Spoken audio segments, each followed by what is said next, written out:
어르신들이 우리 과거를 회상하면서 또 현재를 바라보면서 하시는 말씀들이 있습니다. 지금이 우리 때보다 살기는 훨씬 편한데 사람들은 훨씬 더 바쁘게 살아가는 것 같다. 지금이 우리 때보다 많이 배우기는 했지만 사람들은 더 악해지는 것 같다. 이런 이야기들을 하십니다. 살기가 편해지면 여유가 있을 줄 알았는데 사람들은 더 분주하게 살고 있다는 것이지요. 그래도 또 많이 배우고 또 교육이 높아지면 세상이 아름다워지고 사람들이 선해질 줄 알았는데 의외로 악해지고 악한 일들이 더 많이 일어난다는 것입니다. 좀 설명하기 어려운 부분이 있는데 현실입니다. 여러분 요즘 어떻게 사십니까? 바쁘게 정신없이 살고 있습니까? 아니면 조금 여유를 가지고 살고 있습니까? 여러분들이 여러분의 마음을 보면서 또 여러분의 삶을 보면서 어떻게 좀 더 선해지고 있습니까? 아니면 조금 더 강팍해지고 있습니까? 한 사회학자가 가정에 대해서 이렇게 고발을 합니다. 공산주의는 가정을 강제로 파괴하지만 민주주의는 자발적으로 가정이 무너진다. 가정이 무너질 때는 외적인 요인도 있고 내적인 요인도 있다는 것입니다. 그런데 이 내적인 요인에 의해서 가정이 무너질 때는 실은 가족 구성원들 사이에 문제가 있는 것입니다. 그러면 사탄이 계략을 부려서 이간질을 시키고 관계를 파괴해서 가정을 무너뜨리기 때문에 심각한 일인 것입니다. 여러분의 가정은 굳건하십니까? 여러분의 가정은 화목하십니까? 늘 물어보고 점검하고 살피고 조치를 취해야 될 인생의 가장 중요한 일입니다. 예수님의 마음을 품고 조금 여유 있게 선하게 사셨으면 좋겠습니다. 말씀 위에 든든히 서 있는 가정, 은혜 가운데 화목한 가정을 만드셨으면 좋겠습니다. 꼭 성공하시기를 축복합니다. 즐거움은 모든 사람들이 추구하는 감정입니다. 즐거우면 만족합니다. 또 즐거우면 행복합니다. 그래서 모든 사람들이 즐거움을 추구하게 되는 것이지요. 즐거움은 우리의 인생의 모든 분야에서 다 누릴 수 있습니다. 먹는 즐거움, 노는 즐거움, 일상생활에서 누릴 수 있는 즐거움입니다. 공부하는 즐거움, 일하는 즐거움, 자신이 하는 일에서도 즐거움을 누릴 수 있습니다. 만남의 즐거움, 나눔의 즐거움, 삶 가운데에서 관계 속에서도 우리가 즐거움을 얼마든지 누릴 수 있습니다. 즐겁게 사는 것은 좋은 일입니다. 그러나 너무 즐거움만 추구하는 것은 조심해야 합니다. 즐거움이 너무 그것만 쫓다 보면 이 즐거움이 쾌락으로 변질될 수 있기 때문에 그렇습니다. 그러면 불건전한 즐거움을 갖게 되면 자신에게도 안 좋고 다른 사람에게도 해를 끼치고 공동체에게도 별로 유익이 되지 않는 그런 일들이 일어나기 때문에 그렇습니다. 즐거움을 찾으면서도 한편으로는 의미도 있으면 좋습니다. 재미도 있고 의미도 있으면 좋고요. 때로는 이 재미를 의미 때문에 포기할 줄도 알아야 되는 것입니다. 그런 것들을 우리가 건전한 즐거움이라고 합니다. 자신도 새 힘을 얻고 상대방에게도 유익을 주고 공동체에게 힘을 실어주는 즐거움이기 때문에 그렇습니다. 즐겁다고 막 그 일만 하는데 자기도 핍절해지고 다른 사람도 힘들고 공동체 유익이 안 되는 것이 있고요. 또 즐거움을 누리는데 자기에게는 재충전이 되고 또 사람들에게도 도움이 되고 공동체도 생명력 넘치는 그런 힘을 실어줄 수 있으면 그런 건전한 즐거움은 우리들에게 꼭 필요한 것입니다. 그래서 건전한 즐거움을 맛보고 사는 것, 그 행복한 일입니다. 성경에서 말하는 즐거움이 있습니다. 성경도 이 땅을 살아가는 사람들에게 주어진 말씀이기 때문에 인생의 한 중요한 축인 즐거움에 대해서 반드시 이야기할 수밖에 없습니다. 성경에서 말하는 즐거움의 가장 중요한 첫 번째 것은 뭐냐면 하나님과의 관계된 즐거움입니다. 하나님과 관계된 즐거움. 역대상 16장 27절입니다. 능력과 즐거움이 그의 처소에 있도다. 시편 16편 11절입니다. 주의 앞에는 충만한 기쁨이 있고 주의 오른쪽에는 영원한 즐거움이 있나이다. 이사야 58장 14절입니다. 내가 여호와 안에서 즐거움을 얻을 것이라. 하나님이 임재하는 곳에는 즐거움이 있다는 것입니다. 하나님 앞이나 하나님 옆이나 하나님께 가까이 가면 갈수록 즐거움이 있다는 것입니다.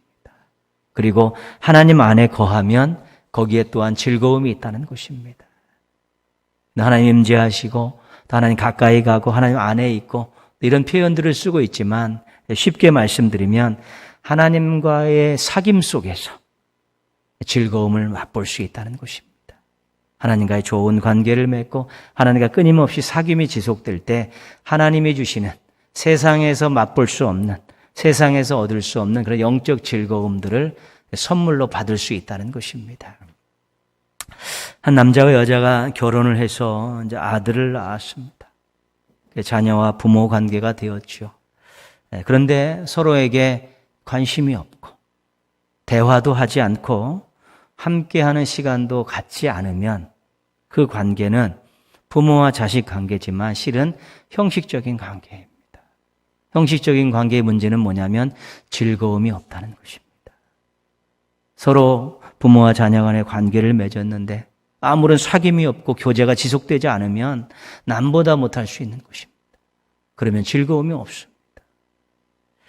우리가 예수님을 믿음으로 하나님의 자녀가 되었습니다. 하나님을 아버지로 고백하고 하나님을 섬기며 살고 있습니다. 근데 아버지 하나님은 우리에게 늘 열린 마음을 가지고 우리를 맞을 준비를 하고 또 우리가 오기를 기다리고 계신데 하나님의 뜻에 관심이 없습니다. 기도하는 것을 신통치 않게 생각합니다. 하나님의 영광을 위해서 살려고 노력하지도 않습니다. 그러면 하나님과 하나님 자녀의 관계도 형식적인 관계로 전락할 수밖에 없게 되는 것입니다. 많은 신앙인들이 전도를 받고 교회에 왔다가 얼마 안 있다가 떠나는 일들이 많이 있습니다. 왜 그렇습니까? 하나님과의 관계가 제대로 맺어지질 않은 것입니다. 맺어졌다 하더라도 하나님과의 지속적인 사귐이 없으니까 그 신앙 안에서 하나님이 주시는 그 즐거움이 없는 것입니다. 즐거움을 맛보지 못하면 권태롭습니다. 형식적인 것이 지속되다 보면 결국은 아무것도 없으니까 그냥 또 왔던 길로 돌아서 세상으로 돌아가게 되는 것입니다. 우리가 정말로 하나님 아버지라고 모시고 있으면 자녀된 입장에서 끊임없이 교제를 해 나가야 되는 것입니다.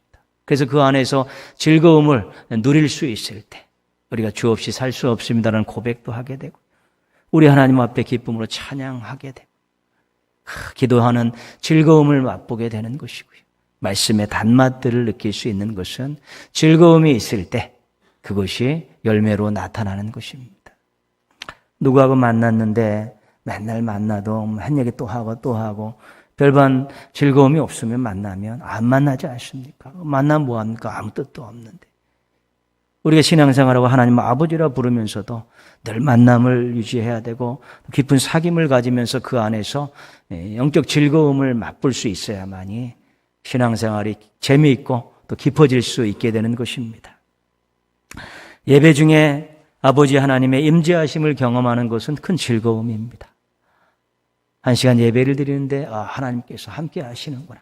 이런 것들이 강하게 찾아올 때 그 영적 즐거움입니다. 이 세상에 어디 가서 맛볼 수 없는 것입니다. 기도 중에 아버지 하나님이 내 기도를 들어주시고 삶 가운데 내 기도를 응답해 주실 것이라는 확신이 확 찾아오게 될 때 그때 굉장한 즐거움이 있습니다. 성경을 읽고 설교를 듣고 성경 공부를 하는 가운데 하나님의 마음이 알아지고 하나님의 뜻이 깨달아지면 거기에 또한 즐거움이 있는 것입니다. 아버지 하나님과 연합을 확인하는 즐거움입니다. 주님 내 안에 나 주님 안에 이런 상황이죠. 그러니까 우리가 예배라든가 기도라든가 이런 또 말씀이라든가 또 봉사하는 것도 마찬가지고 늘 우리가 함께하고 하나님의 이름을 부르고 함께 사랑하고 함께 동역하는 그 현장 속에는 늘 하나님의 임재가 있고요. 우리가 그것들을 경험하면서 영적인 즐거움을 맛보는 것입니다. 세상 그 아무리 재밌는 데 갖다 놔더라도 맛보지 못하는 그런 하나님만이 주시는 영적 충만함, 이 속에서 치밀어 올라오고 누구도 뺏어갈 수 없는 그 어떤 것도 부러움이 대상이 되지 않는 그런 즐거움들이 있는 것입니다. 요한일서에서는 하나님과의 사귐을 강조합니다. 어둠에서 벗어나 빛으로 나가라는 것입니다. 이 진리를 쫓아 살라는 것입니다. 그리고 하나님의 계명인 사랑하라를 실천하라는 것입니다. 하나님과 사귐을 하는 것은 요한일서에서는 진리를 쫓아 빛 가운데 행하고 하나님 사랑하라는 그 명령에 순종하며 살아가게 될 때 하나님과 깊은 사귐이 있다는 것입니다. 왜 그렇습니까? 하나님의 뜻을 받들고 하나님이 원하시는 것을 따라가기 때문에 그럼 하나님과 동행하는 것이 되기 때문에 거기서는 또 영적인 즐거움을 맛볼 수 있는 것입니다. 주님과 내 마음이 통한다는 것을 느껴지는 순간, 주님과 함께 일한다는, 동역한다라는 그런 확신이 드는 순간에 찾아오는 즐거움은 정말 봉사자들이 느끼는, 또 말씀 봉사자들이 느끼는 아주 귀한 깨달음이고, 우리가 어떤 형태로든지 말씀을 붙들고 주의를 하면서 느낄 수 있는 그런 즐거움이 있는 것입니다. 하나님의 자녀라면 아버지 하나님과 관계를 돈독히 하시고 빈번하게 여러 가지 수단을 통해서 사귐을 가지십시오. 그래서 영적 즐거움을 충만하게 누려야만이 신앙생활이 무료하지 않습니다. 헌신하는 것들이 아깝지가 않습니다. 또 주님께 더 가까이 가면서 세상을 바라보면서 여유도 있고 담대함도 생겨나게 되는 것입니다. 자녀 삼아주신 하나님 아버지와 깊은 사귐을 가지면서 우리 영적 즐거움을 만끽하며 사시기를 주님의 이름으로 부탁드리겠습니다. 오늘 본문에는 즐거움에 대한 내용들이 몇 가지가 들어가 있습니다. 24절 말씀 보시죠. 24절 말씀 같이 한번 읽겠습니다. 의인의 아비는 크게 즐거울 것이요 지혜로운 자식을 낳은 자는 그로 말미암아 즐거울 것이니라. 부모님들이 맛볼 수 있는 즐거움이 있다는 것이죠. 누구를 통해서요? 자녀를 통해서 부모님들이 즐거움을 맛볼 수 있다는 것이죠. 여기서 의인은 하나님과 바른 관계를 맺고 사는 사람이 의인입니다. 원래 의인의 개념은 관계 개념입니다. 하나님과 깊은 제대로 된 그런 관계를 맺고 사는 사람이죠. 구약에서는 하나님 말씀에 순종하는 사람, 신약에서는 예수님 믿고 구원받은 사람, 이 의인들인데 하나님과의 관계가 잘 맺어진, 하나님과의 관계를 잘 맺고 사는 사람들을 의인이라고 합니다. 지혜로운 자식은 하나님을 경외함으로 지혜를 얻은 사람을 말하는 것입니다. 그 자녀들이 의인으로 하나님과 좋은 관계를 맺고 살고 있고 하나님을 경외함으로 지혜를 얻고 살면 그 자녀를 바라보는 부모는 마음에 즐거움이 있다는 것입니다. 자녀가 하나님과 바른 관계를 맺고 있으면 우리 부모님은 너무 좋습니다. 본인들이 해줄 수 없는 것을 우리 하나님께서 해주실 수 있기 때문입니다. 그래서 자녀의 인생을 소망을 가지고 바라볼 수 있는 것입니다. 우리가 비록 많은 것을 해주지 못해도 우리 하나님께서 그의 인생을 인도해 주시고 미래를 책임져 주실 것이라는 확신이 들면 부모의 마음이 자녀를 생각하면 즐거움이 있는 것입니다. 그 즐거움 아니겠습니까? 우리가 요만큼만 잘해도 자녀가 요만큼만 잘하고 무언가를 이뤄도 마음이 얼마나 기쁘고 즐겁습니까? 그런데 본인이 다 하지 못하지만 하나님이 그의 인생에 함께 하시면서 그의 미래를 책임져 주신다는 그런 확신이 드는 순간에 자녀가 하나님 관계를 잘 맺고 살아가는 그 모습을 바라볼 때 즐거운 것입니다. 하나님을 경외하는 자녀가 있는 부모님은 너무 좋습니다. 그가 하나님을 사랑하고 의지하고 살기 때문입니다. 본인들이 이 땅을 떠나 하나님 나라 가도 자녀들에게 대한 걱정이 없습니다. 그들이 하나님을 믿고 의지하고 살고 있기 때문에 우리 세대가 먼저 떠나 하나님 나라 가도 이 험한 세상에서 그가 하나님을 믿고 의지하기 때문에 하나님 책임져 주실 것이다. 그러면 또한 부모의 마음에 즐거움이 있는 것입니다. 유다라는 이름의 뜻은 찬양이라는 뜻입니다. 찬송. 그 부모님이 하나님을 찬양하고 찬송하라고 지어주신 이름 아니겠습니까?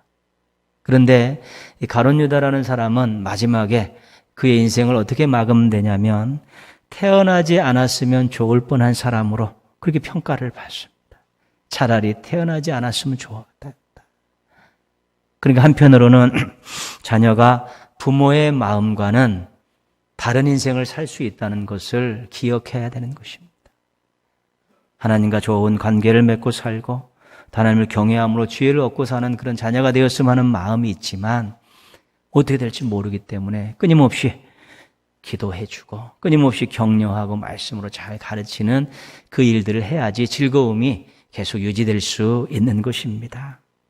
성경에서는 자녀를 위해 부모가 해야 될 일들을 몇 가지 이야기하고 있는데 가장 중요한 것은 뭐냐면 말씀입니다. 신명기에서 끊임없이 이야기하고 있는 것은 뭐냐면 내가 오늘 명하는 모든 명령을 너희는 지켜 행하라. 모든 신앙인들에게 하나님 말씀대로 살아라고 하나님 그렇게 계속 말씀하십니다. 가나안 땅에 들어가기 전인데요.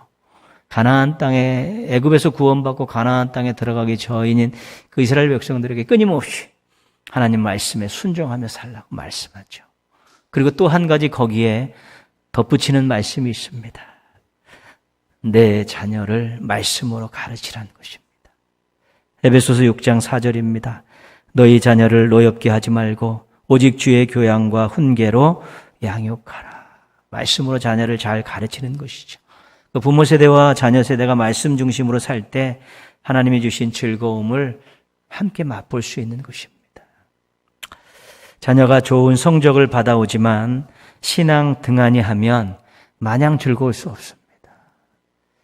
자녀가 승진했다고 좋은 집 샀다고 기쁜 소식을 전해와도 신앙을 소홀히 하고 있으면 크게 기뻐할 것도 없습니다.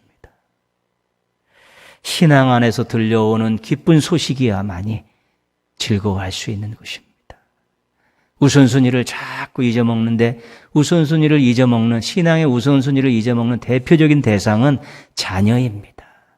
자녀에 대해서는 왜 이렇게 너그럽고 관대한지 신앙을 뒤집어 엎을 정도로 모든 것들을 해주고 신앙을 잠재우면서까지도 다른 것들을 해야 된다고 강조하고 있으니 부모가 나중에 무슨 즐거움을 맛볼 수 있겠습니까? 하나님과 원만한 관계를 맺고 사는 자녀들 때문에 즐거운 인생이 되기 위해서는 늘 그들 기도하고 말씀으로 잘 양육해야지만이 자녀를 생각할 때마다 바라볼 때만이 눈앞에 보이지 않아도 즐거움을 누릴 수 있게 되는 것입니다. 생명이 없는 자녀, 미래가 없는 자녀를 바라보면서 무슨 즐거움을 맛볼 수 있겠습니까? 영생을 얻어야 되고 하나님의 인도하심이 분명해야지만이 생각할 때마다 즐거움이 있는 것 아니겠습니까? 예수만 섬기는 가정을 만들기 위해 오로지 노력하고 신앙을 계승하는 가정을 만들기 위해 노력하는 이유는 가족들이 함께 즐거움을 나눌 수 있기 때문에 가능한 것입니다.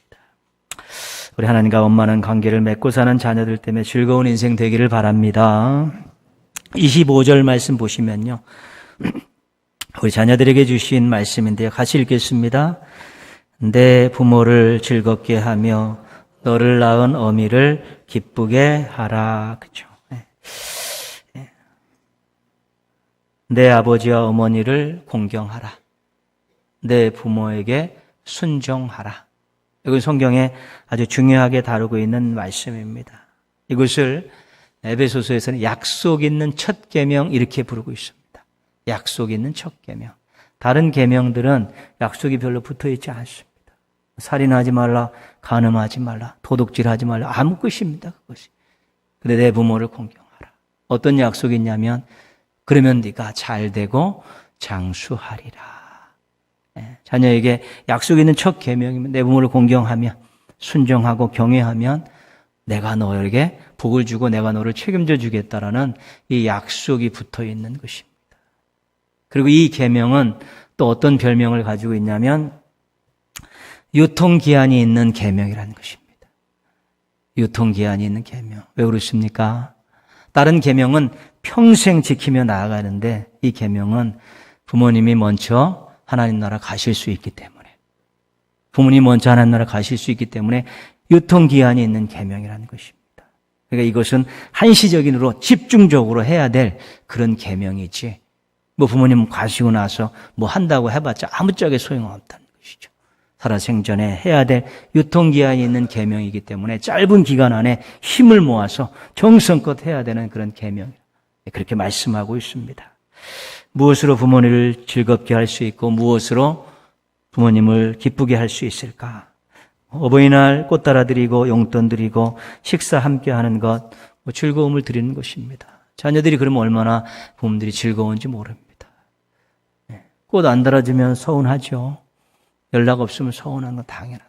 꽃 달아주고 생각하고 또 용돈도 보내고 또 좋은 데 가서 식사하면 즐거움이 될 수 있습니다. 자기들이 해야 할 일 잘하고 걸어가야 될 길 잘 걸어가는 것도 즐거움을 드리는 것입니다. 인생 걸어가야 될 인생길 잘 걸어가고 또 해야 될 일도 성실하게 잘 맡으면 어디 가서 욕은 안 먹겠구나. 어디 가서 인정받겠구나. 그러면 또 그것도 부모님께 즐거움을 드리는 것입니다. 그러나 이런 것들은 당연한 것이고요. 오늘 하나님 말씀에서는 그 부분에 대해서 언급하고 있습니다. 22절 말씀입니다. 같이 한번 읽겠습니다. 너를 낳은 아비에게 청종하고 내 늙은 어미를 경히 여기지 말지니라. 부모님을 즐겁게 하는 방법으로 제시하고 있는 말씀입니다. 무슨 말씀이냐면 권위를 부정하지 말라는 것입니다. 권위를 인정해 드리라는 것입니다. 여러 가지 많게 부모님 즐겁게 해줄 수 있는 것이 있는데 하나님 말씀하시는 가장 기본적인 것은 권위를 인정해 드리는 것이죠. 자녀가 부모를 선택하지 않았습니다. 하나님이 자녀에게 부모를 맺어주신 것입니다. 그 부모의 권위는 하나님이 주신 권위이기 때문에 그 권위를 인정해 주는 것을 하나님께서는 굉장히 요구하십니다. 어떤 면에서는 부모의 권위를 인정하는 그런 사람들이 하나님의 권위도 잘 인정하고 하나님의 권위를 인정하는 사람들은 부모님의 권위도 잘 인정해 줘야 되는 것입니다. 맞물려 있는 것입니다. 마지막 때에 나타나는 현상들을 디모데후서 3장에는 쭉 기록하고 있습니다. 마지막 때가 오면 자기를 사랑하고 돈을 사랑하고 쾌락을 사랑하는 일들이 있을 것이다 말씀하시면서 한 가지 추가하고 있는 내용은 뭐냐면 디모데후서 3장 2절인데요. 부모를 거역하며 감사하지 아니하며. 이 말세가 되면 마지막 때에 나타나는 현상 가운데 가정 안에 나타나는 현상 가운데 부모를 거역한다는 권위를 인정하지 않습니다. 그리고 그 베푸신 사랑과 은혜에 대해서 감사하지 않습니다. 당연하게 생각하는 것이 마지막 때의 가정 안에서 나타나는 그런 증상들이라는 것이죠. 부모의 권위가 무너지고 있고요. 은혜에 감사하지 않는 일들이 많이 나타나고 있는 것이지요. 앞으로 이런 것들이 더 극심해지면 그때는 정말로 하나님께서 나서시는 심판의 때가 다가올 것입니다. 5분의 노인 복지사가 쓴 책이 있습니다. 아범아 어머마 니들이 내 마음을 아냐, 이런 책 제목입니다. 여기서 어르신들을 대상으로 설문을 조사한 내용들이 있습니다. 자식이 있어 좋을 때는 언제입니까? 뭐라고 대답하셨냐면 진실된 애정으로 보살펴 줄 때 58.8%, 집안의 어른이라고 존경해 줄 때 23.3%, 부모의 권위를 인정해 줄 때가 좋다는 것이 거의 82.1%라는 것입니다. 자식이 부모의 권위를 인정해 줄 때 좋다는 것이죠. 자식이 서운하게 느껴질 때가 언제입니까? 눈도 안 마주치고 무심할 때 27.3%, 늙었다고 무시할 때 26.1%, 부모의 은혜를 모르고 행동하는 그 63.4%나 되고 있는 것입니다. 권위를 인정받지 못하고 또 감사하다는 소리 못 듣는 부모님의 마음이 즐거울 수가 없습니다. 슬픕니다. 비참합니다. 어디 가서 이렇게 그래도 소리내고 그렇게 당당하게 이야기할 수 있는 것은 집에 가면 자녀들이 부모님의 권위를 높여주고 은혜 감사함이 있을 때 그걸 후광으로 해서 당당하게 사실 수 있는 것 아니겠습니까? 가정에서도 그런 대접 못 받는데 어디 밖에 나가가지고 어떠시겠습니까? 자녀들이 부모님에게 즐거움을 드릴 수 있는 유일한 방법, 하나님께서 가장 강조하는 방법은 하나님의 권위를 인정해드리듯이 부모님의 권위를 인정해드리고 그 평생 수고하시고 베푸신 사랑과 은혜에 감사하는 그런 마음들을 갖고 사는 것, 그것을 말씀하는 것입니다. 요즘 잘못된 그런 부모님들의 모습들이 간혹 나타나기도 합니다. 비정한 그런 모습들이죠. 그러나 대부분의 부모님들은, 우리들의 부모님 그렇지 않습니다. 여러분들도 그렇지 않습니까? 자신의 모든 시간과 물질과 감정 등을 자녀들을 위해서 다 쏟아내셨습니다. 그렇게 사셨죠. 그리고 자신의 이름 석자는 뒤로 하고 부모라는 이름을 앞세우면서 자녀들의 그림자가 되어주신 것 아니겠습니까? 다 그렇게 사셨죠. 여기 계신 부모님들 다 그렇게 사셨고, 여러분의 또 부모님들 다 그렇게 살지 않았습니까? 그렇기 때문에 정말 우리가 그 권위를 부모의 권 인정해드리고 큰애 감사하는 마음으로 살아야 되죠. 그 기본적인 마음이 있어야만이 다른 것들도 진짜 마음으로 할 수 있는 것입니다. 그게 없는데 다른 것들을 진짜 마음으로 할 수 없는 것입니다. 특별히 신앙을 가진 부모님들의 기도는 빼놓을 수 없습니다. 새벽을 깨우시고 시간을 내서 기도하시고 금식하며 기도하시고 울면서 기도하셨던 그 기도 때문에 자녀들의 앞날이 밝아질 수 있었던 것입니다. 그 상달된 기도가 하나님의 은혜로 자녀들에게 쏟아진 것입니다. 그 자녀들이 부모님을 위해서 여러 가지 많은 것들을 계획하지만 어떻게 하면 즐겁게 해드릴 수 있을까? 여러 가지 많은 방법들이 있지만 기본적으로 그 권위를 인정해드리고 항상 또 묻고 또 상의드리고 또 허락받고 이런 일들을 잘해야 되는 것이죠. 옛날에는 농경사회에서는 부모님들께 다 모든 삶의 지혜들을 배웠습니다. 자녀들이 부모님을 굉장히 존경합니다. 요즘은 젊은 세대하고 부모 세대하고 문화가 틀리기 때문에 부모 세대들은 젊은 세대, 자녀 세대의 그걸 하나도 모를 수도 있습니다. 그럼에도 불구하고 어떤 일을 선택할 때라든가 어떤 자문을 걸 때 꼭 묻고 또 해야 됩니까 말아야 됩니까 라고 또 결정권도 드리는 이런 모습들을 한 것이 권위를 인정해 드리는 것입니다. 삶의 지혜라는 것, 또 기도하면서 하나님이 주셨던 그러한 지혜라는 것을 무시할 수 없기 때문에 그렇습니다. 나를 위해 기도하는 분께 무언가를 또 인정해드리고 무언가를 또 부탁드리고 무언가를 논의하는 것, 그거는 정말 지혜로운 것이고 또 권위를 인정해 주는 것입니다. 우리가 하나님께도 늘 은혜에 대해 감사하느냐, 은혜에 대해 당연하게 생각하느냐를 갖고 고민하지만 부모님께도 그 은혜에 감사하는 마음으로 살아가는 것을 잊어버리지 않아야만이 정말 즐겁게 여생을 살아가시는 부모님을 볼 수 있게 되는 것입니다. 하나님 다음으로 부모님 권위를 인정해 드리십시오. 하나님 다음으로 부모님 그 은혜에 또 감사하십시오. 그리고 신앙생활 잘 하시면서 늘 부모님께 좋은 소식 들려주시고 좋은 모습 보여주십시오. 그것이 하나님께서 원하시는 부모님을 즐겁게 해드리는 효도의 방법인 것입니다. 물론 여러 가지 여건이 잘 맞지 않을 수도 있지만 특별히 권위를 인정해드리고 은혜에 감사하는 마음, 기본적인 것만 잊어버리지 않으면 형편에 맞게 얼마든지 즐겁게 해드릴 수 있게 되는 것입니다. 신앙 안에서 부모님을 즐겁게 해드리는 우리 복된 자녀들 되시기를 주님의 이름으로 축원합니다. 기도하겠습니다.